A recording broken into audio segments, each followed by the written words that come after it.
Hello everyone. Current affairs topic first question andi. Consider the following statement regarding the consumer price index. So మనం ఎకానమీలో CPI wholesale price index and consumer price index గురించి పక్కాగా తెలుసుకోవాలి. అసలు inflation అంటే ఏంటి, consumer price index అంటే ఏంటి, హోల్సేల్ ప్రైస్ ఇండెక్స్ అంటే ఏంటి ఒకసారి చూసుకోండి. CPI measures changes in the price level of basket of consumer goods and services purchased by households. Yes, correct. CPI is published monthly by Reserve Bank of India. No, only it's not published by Reserve Bank of India. National Static Office NSO publish చేస్తుంది. ఏ ministry కిందకు వస్తుంది?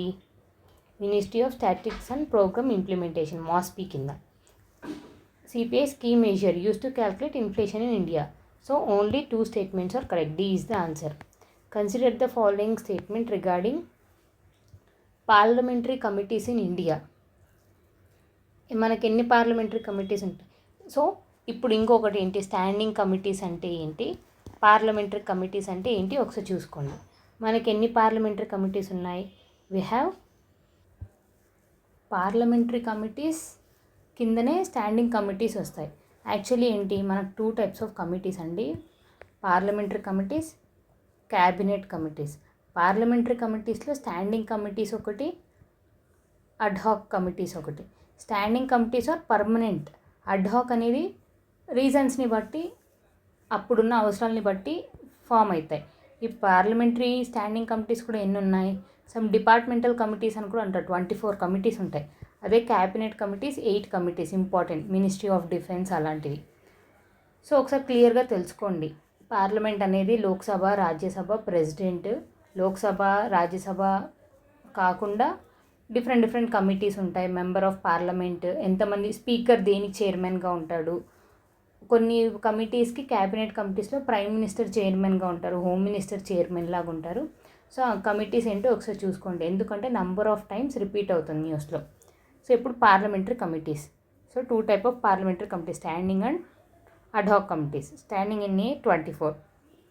Parliamentary committees are an extension of parliament and plays a crucial role in the legislative process. Yes, ఏం చేస్తామని scrutinise చేస్తాయి. Bill pass అయిన తర్వాత అది కరెక్ట్గా ఉందా లేదా, ఏంటి, money expenditure, everything it will look after. The public accounts committee, one of the most important ఏంటంటే public accounts committee, estimate committee, ఇవి ఫైనాన్స్ కమిటీస్. మళ్ళీ ఈ కమిటీస్ని సబ్ డివైడ్ కూడా చేశారు. ఫైనాన్స్ కమిటీస్ ఏంటి, హౌస్ లుకింగ్ కమిటీస్ ఏంటి, అలా. సో ఒకసారి లక్ష్మీకాంత్ ఓపెన్ చేసి నీట్గా ఒక 10 minutesలో చూసుకోండి, ఎవ్రీథింగ్ విల్ అండర్స్టాండ్.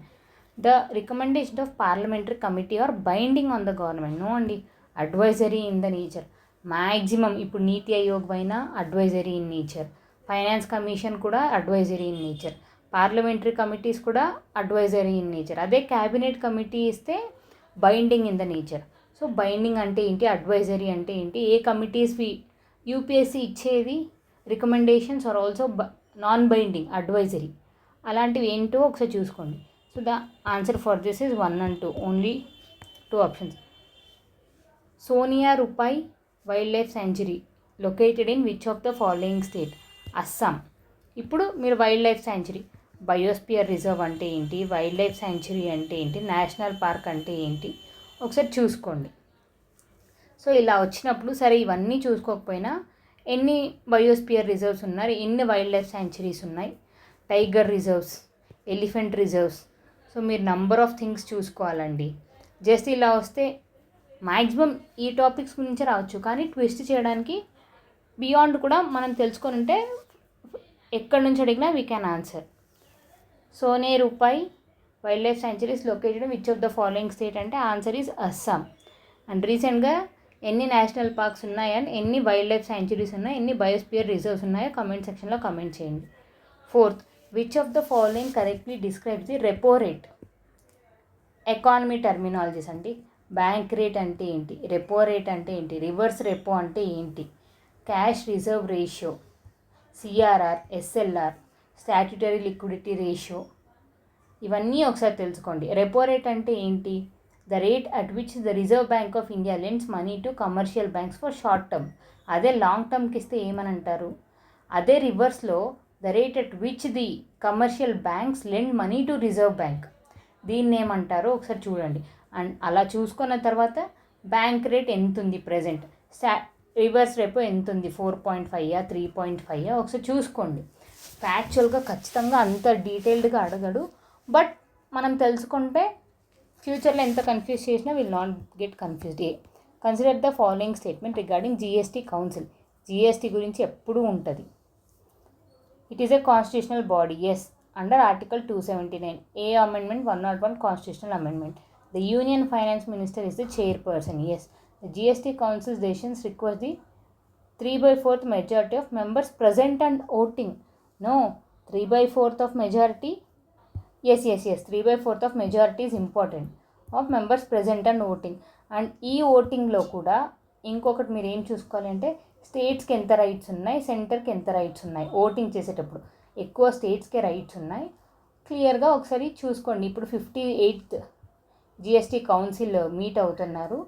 అండ్ ఎన్ని స్లాబ్స్ రేట్స్ ఉన్నాయి, 5, 12, 18, 28 ఇవి కూడా ఒకసారి చూసుకోండి.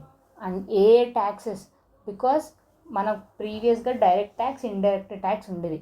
Indirect tax, number of indirect taxes collect చేయడం కష్టమైపోయి ఒక్కటే ఒక ట్యాక్స్ లాగా చేసినారు. దాన్నే జిఎస్టీ ట్యాక్స్ అని చేశారు.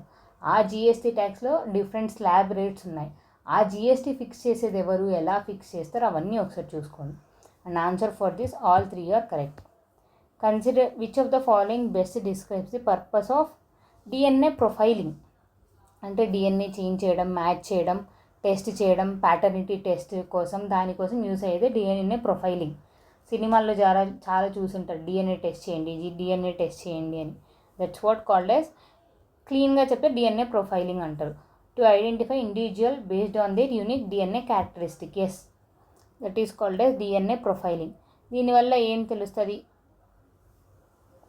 ఆర్ఫన్స్ అనేవి లేకుండా ఉంటారు.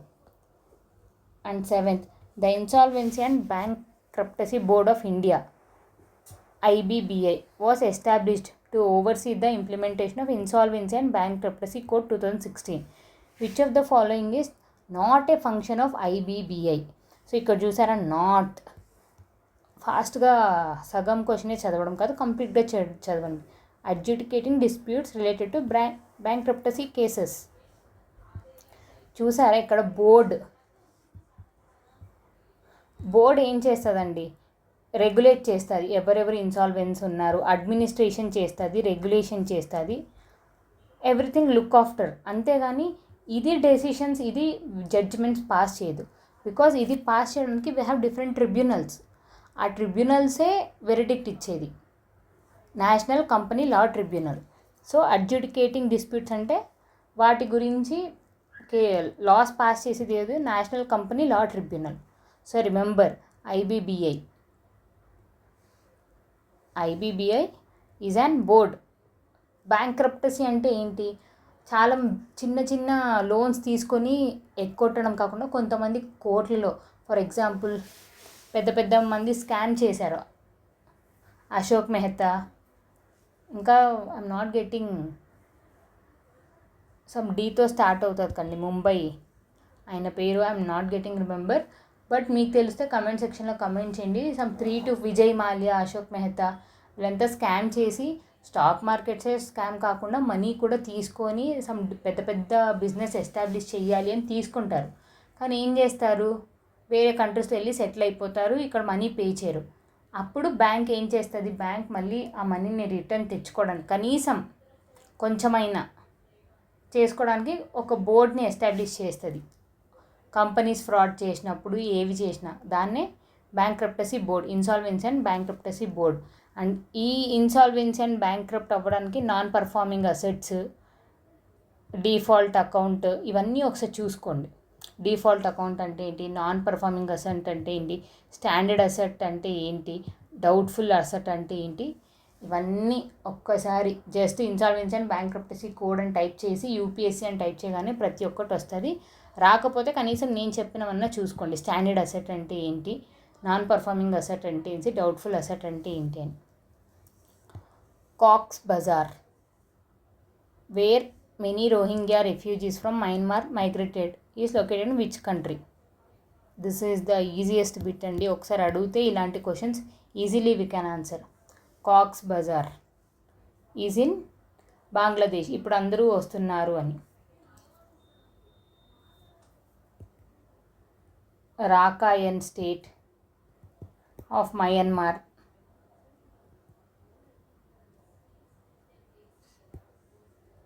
Cox Bazar of Bangladesh. ఇవన్నీ important. Which of the following correctly describe the role of Rajya Sabha in passage of budget in India. మనకు ఆల్రెడీ తెలిసినదే, బడ్జెట్ గురించి రాజ్యసభకి చాలా తక్కువ రైట్స్ ఉన్నాయి.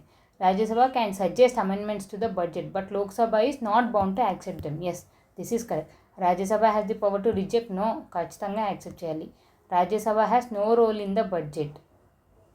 ఎస్,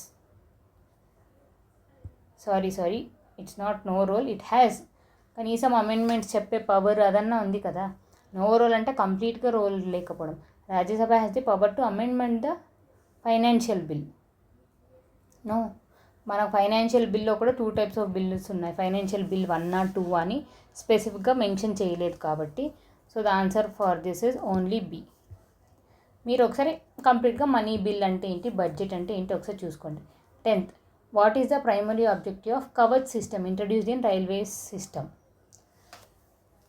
ఒక 100 times కానీ ఈ మధ్య రోజు 1 weekly once or twice చూస్తూ ఉంటారు రైల్వే యాక్సిడెంట్స్. 2 trains కొలైడ్ అవ్వడం, number of people deaths. So మనం శాటిలైట్ ద్వారా కవచ్ సిస్టమ్ ఎస్టాబ్లిష్ చేస్తున్నాం.